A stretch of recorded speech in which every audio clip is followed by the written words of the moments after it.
दोस्तों कहते हैं कि भारतीय शेयर बाजार में इतना पैसा है कि वो पूरे देश के पैसों की प्यास बुझा सकता है।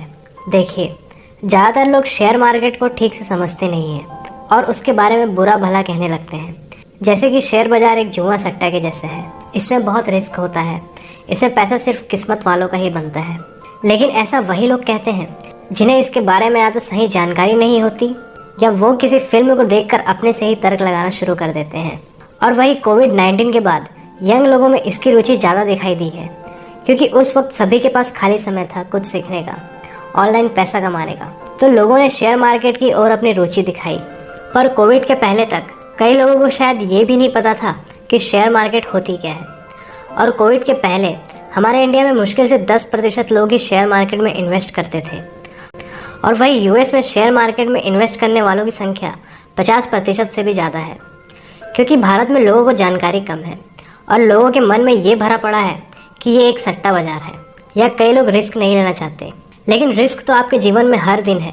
शायद आप जानते होंगे कि हमारे देश में महंगाई दर, जिसे इन्फ्लेशन रेट कहते हैं, वो हर साल 10% के रेट से बढ़ रहा है।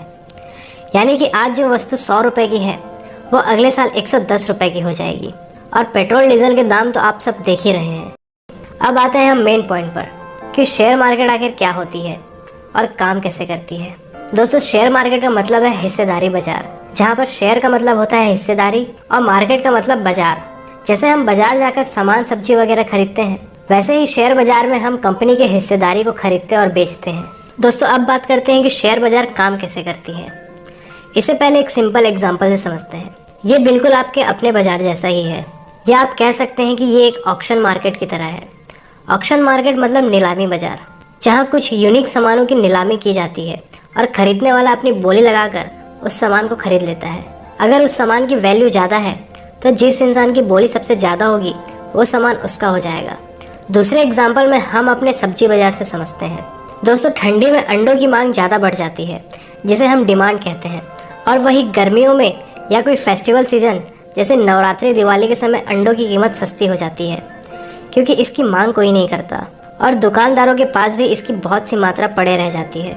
मतलब कि जिस वस्तु की मांग ज़्यादा है और सप्लाई कम है तो उस वस्तु की कीमत में वृद्धि होगी, और जस्ट इसके अपोजिट, जिस वस्तु की सप्लाई ज़्यादा है और डिमांड कम है उस वस्तु की कीमत घटेगी। तो ऐसा ही बिल्कुल शेयर मार्केट भी काम करता है। जिन शेयरों की डिमांड ज़्यादा होती है तो उसकी कीमतों में भी बढ़ोतरी होती है, और जिन शेयरों की डिमांड कम होती है, जिसे कोई लेना नहीं चाहता, तो उसकी कीमत भी गिरते जाती है। अब हम बात करते हैं कि शेयर बाजार में निवेश कैसे करें। दोस्तों, भारत में प्रमुख 2 एक्सचेंज हैं। एक्सचेंज मतलब आप एक दुकान समझ सकते हैं, जहां भारत की कुल 5000 से भी ज़्यादा कंपनियों की शेयर खरीदारी और बिकवाली के लिए लिस्ट होती है। तो इनमें से एक है BSE, जिसका पूरा नाम है बॉम्बे स्टॉक एक्सचेंज, और दूसरा है NSE, जिसका पूरा नाम है नेशनल स्टॉक एक्सचेंज। और दोस्तों, सेंसेक्स BSE में लिस्टेड कंपनियों की कीमतों को दिखाता है और निफ्टी 50 NSE में लिस्टेड कंपनियों की कीमत को दिखाता है। सेंसेक्स में भारत की 30 सबसे बड़ी कंपनियां शामिल होती हैं और निफ्टी 50 में भारत की 50 टॉप की कंपनियां शामिल होती हैं।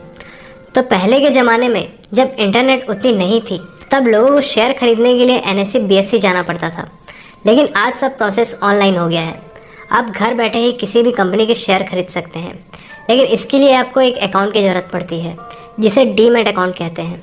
डीमैट अकाउंट बनाने के लिए कई सारे प्लेटफॉर्म मौजूद हैं, जैसे कई सारे बैंक से प्रोवाइड कराते हैं, और कुछ प्राइवेट ब्रोकर्स भी मौजूद हैं। ये ऑनलाइन ब्रोकर प्लेटफॉर्म बहुत से मौजूद हैं, जैसे ज़ीरोधा, एंजल ब्रोकिंग, अपस्टॉक्स और भी बहुत सारे, जिनकी कुछ मिनिमम सी फीस होती है। इनके ज़रिए आप डीमैट अकाउंट बनाकर किसी भी समय इन्वेस्टिंग शुरू कर सकते हैं।